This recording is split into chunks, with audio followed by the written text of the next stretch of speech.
Hi everybody, I'm Miss Bissell or Aunt Tori, depending on what you want to call me. I've been at RVA for just over a year now, although you guys have been gone for most of that. I am excited to join you today for chapel time to talk a little bit about how when we use the gifts and talents that God has given us, it can really help us develop our relationship with Him better. So for me personally, art has been one of the most incredible ways that I've learned to connect with God. When I started using art to connect with God, it took my relationship with Him to a whole nother level because He created me to be an artistic person. Now I know He hasn't created all of us that way, but today I wanted to take you on a little journey to show you how if you are artistic or creative, you can use that talent for the Lord and to deepen your relationship with Him and to get to know Him better. And even if you're not artistic, I think you can still learn something from this. So come join me on this journey. About 7 years ago, I stumbled across something called Bible journaling or illustrated faith. One of my friends online, Shanna, shared a page that she had created in her Bible, and I was completely blown away. I loved creating, crafting, and doing artistic things. I also loved the Lord and His Word. I grew up in a Christian home, but to be honest, I always really struggled with how to communicate with God. I felt like I could never fully express what was in my heart and how I was feeling. Well, when my friend Shanna shared how she combined her two loves, her love for creating and her love for her Bible, it was as if it finally clicked for me. Maybe I could create art to communicate with the Lord. Maybe my crafting could help me understand His Word better. Maybe I could express my love for the Lord with paint, stickers, ink, paper, and tape. The first time I did Bible journaling, I was so nervous. What if I messed up? What if it didn't look good? Was this okay? What would others think? But as I documented my faith, it was as if a part of me came alive, and I was finally able to say what I wanted to say to the Lord. As I laid down color, He spoke to me. As I pulled out my craft supplies again and again, I was able to meditate on His Word, memorize it, and hear Him speak to me in deeper ways. I discovered that it was okay to use the gifts that God has given us to glorify Him. For me, that was my art. Bringing the words to life through color and illustration has been such a gift to my personal walk with God. I'm spending more time in the Word and more time with the Lord. The truth is that God is a creative God.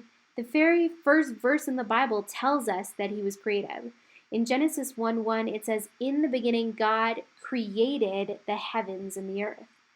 The earth was void. All there was darkness. But the God of all creation bursts into the scene and makes something from nothing. The Lord created awe-inspiring sunsets, breathtaking valleys, hilarious platypuses, stunning mountains, and a rainbow of flowers. He was an incredible creator. God is creator and He formed us in His image, so we are creative too. He is the God of imagination, the God who delights in creativity. To be honest, I didn't know that God was creative. I grew up in the church, but I had never heard God talked about like that.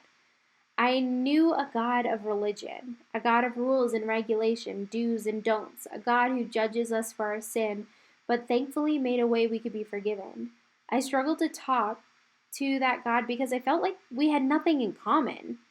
It wasn't until I realized how I was His child and I was formed in His image and love for who I was that I finally felt like I could have a personal relationship with Him. I read this quote once that said, "Getting to know the creative God made me understand myself. I was creative because I was created by my Heavenly Father who is creative. It gave me a whole love for God's creation and His greatest creation, man." In James 4, verse 8, it says, "Draw near to God and He will draw near to us." As I draw closer to God through art, He is drawn closer to me. God started with nothing and He made something. Just like when we create, we start with an empty page or a canvas and we make something. I wanted to create this page in my Bible based on Psalm 139, verse 1 and 13 to 16, where it says, "O Lord, you have searched me and known me. For you formed my inward parts, you knitted me together in my mother's womb. I praise you, for I am fearfully and wonderfully made. Wonderful are your works, my soul knows it full well. My frame was not hidden from you when I was made in the secret, intricately woven in the depths of the earth.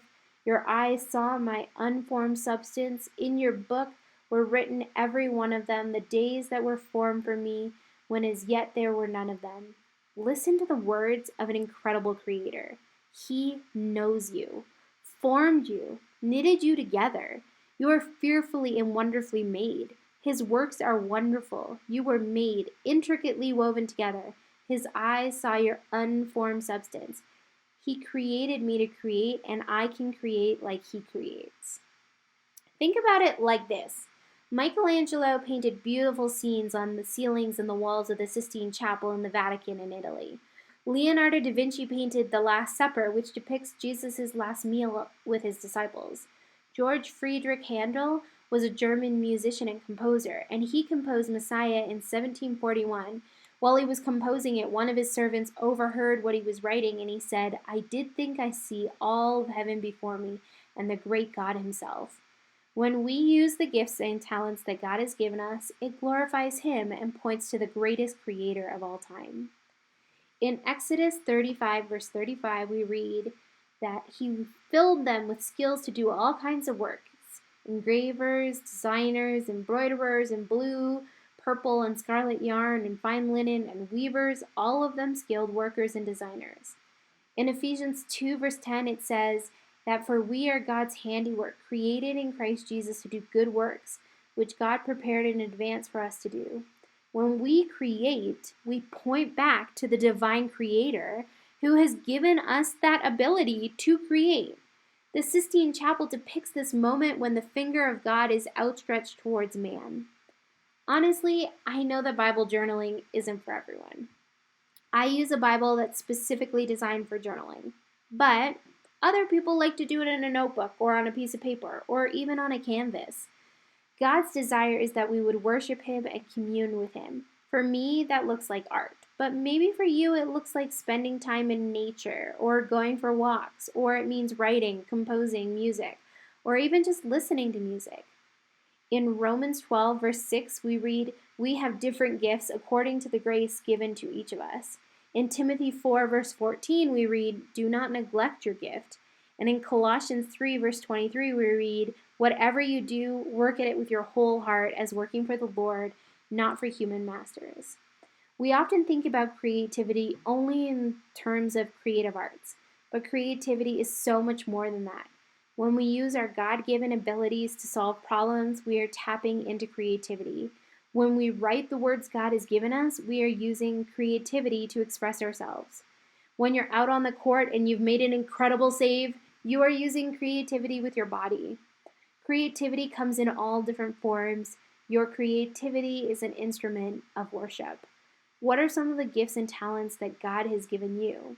Is there a way that he could be calling you to commune with him and spend more time with him through creativity?